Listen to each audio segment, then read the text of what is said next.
आप सभी का स्वागत है UP academy for civil services में। हम लोग पढ़ रहे हैं जियोग्राफी, खास तौर से यूपी पीसीएस के लिए, लेकिन इसका यूज़ आप यूपीएससी के लिए और भारत के हर किसी एग्ज़ाम के लिए यूज़ कर सकते हैं। हम लोग एनसीईआरटी को क्रिस्प वे में, शॉर्टेस्ट वे में पढ़ने की कोशिश कर रहे हैं।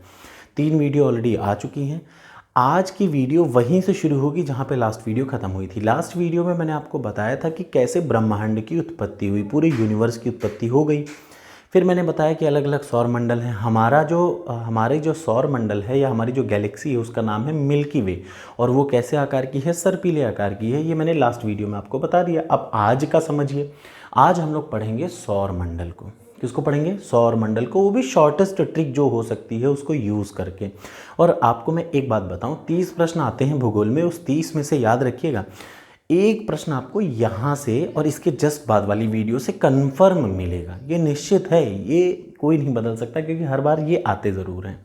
ठीक, वीडियो अच्छी लगे तो लास्ट में लाइक करिएगा, इच्छा हो तो कमेंट कर दीजिएगा। तो चलिए शुरू करते हैं कि सौर मंडल का जन्म कैसे हुआ या इसके बारे में कौन बताया। ये पढ़ने के बाद अब हम लोग बात करते हैं कि पहली बार हमारा जो सौर मंडल है, ठीक है, उस सौर मंडल में सूर्य बीच में है और उसके चारों ओर और सारे ग्रह दौड़ते हैं, ऐसा। और ये कॉन्सेप्ट को सबसे पहली बार बताया कॉपरनिकस ने।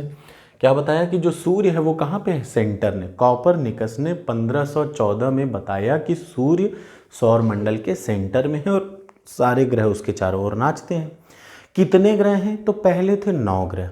कितने थे? 9 ग्रह और एक सूर्य। आपको पता होगा भारतीय संस्कृति में 9 ग्रहों की पूजा की जाती है उनके नाम से। तो विदेशियों को लगता है, जैसे मैं बताऊं, कॉपरनिकस ने कहा कि सूर्य सेंटर में है। ये कब कहा? 1514 में। लेकिन उनसे 1000 साल पहले वाराहमिहिर ने क्या कह दिया था? 1000 साल पहले वाराहमिहिर ने किताब लिखी जिसमें उन्होंने कहा कि चंद्रमा पृथ्वी के और पृथ्वी सूर्य के चारों ओर चक्कर काटता है। तो अब बताइए कौन ज़्यादा इंटेलिजेंट था, इंडियंस या फॉरेनर्स? उन्होंने हमें कॉपी करके आज वो हमसे आगे हैं और हम उनको अब देख रहे हैं। तो ये तो हमारी स्थिति है, ये हमें जानना बड़ा ज़रूरी है। अगला देखिए, 9 ग्रह थे और एक सूर्य था। 2006 में चेक गणराज्य में एस्ट्रोनॉमिकल यूनियंस का आपस में बैठक हुआ जिसमें ये डिसाइड हुआ कि ये जो प्लूटो या जो 9वां ग्रह है, यम या फिर प्लूटो, वो ज़रूरत से ज़्यादा छोटा है और उसका जो नॉर्म्स है वो प्लैनेट्स वाला नहीं है। उसको छोटे बौने बौने प्लैनेट्स में डाल दिया गया। तो टोटल ग्रह रह गए 8 ग्रह और एक सूर्य।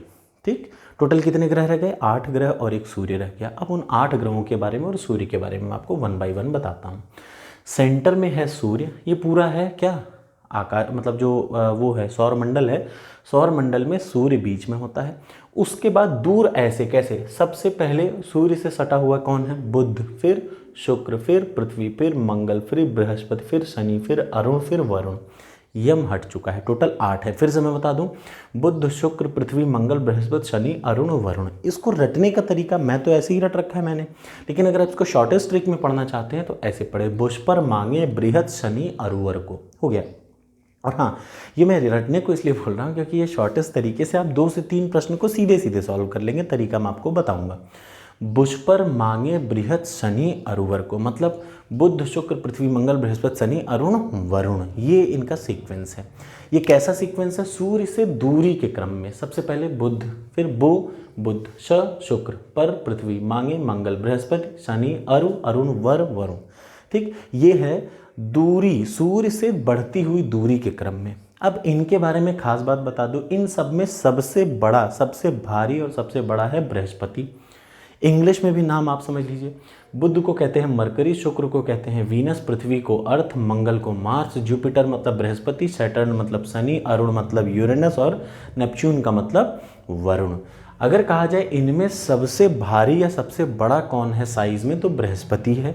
और इस साइज बड़ी होने के साथ साथ इसमें पूरे सारे प्लैनेट्स में अगर कहा जाए कि सबसे ज़्यादा आकर्षण फोर्स, आकर्षण बल या फिर ग्रेविटेशनल फोर्स का मतलब जैसे होता नहीं कि मेरे बगल से कोई जा रहा है, मैंने चुंबक लगा के खींच लिया, तो ये बोलते हैं ग्रेविटी, खींचने वाला फोर्स अपनी ओर। तो कोई अगर पूछा जाए ग्रेविटेशनल फोर्स कहाँ पे सबसे ज़्यादा है, तो बृहस्पति के आसपास में है। मैक्सिमम ग्रेविटेशनल फोर्स बृहस्पति में है। सबसे ज़्यादा चमकीला प्लैनेट कौन सा है? शुक्र जो है वो सबसे ज़्यादा चमकीला है। सबसे करीब सूर्य के कौन है? बुध। सबसे दूर कौन है? वरुण। ये कॉन्सेप्ट क्लियर हो गया। इसको रटने का तरीका बस यही, बुश पर मांगे बृहद शनि अरवर को, ये सूर्य से बढ़ती हुई दूरी के क्रम में है, सारे प्लैनेट्स टोटल 8 हैं। अगला इंपॉर्टेंट, ये पहला हो गया।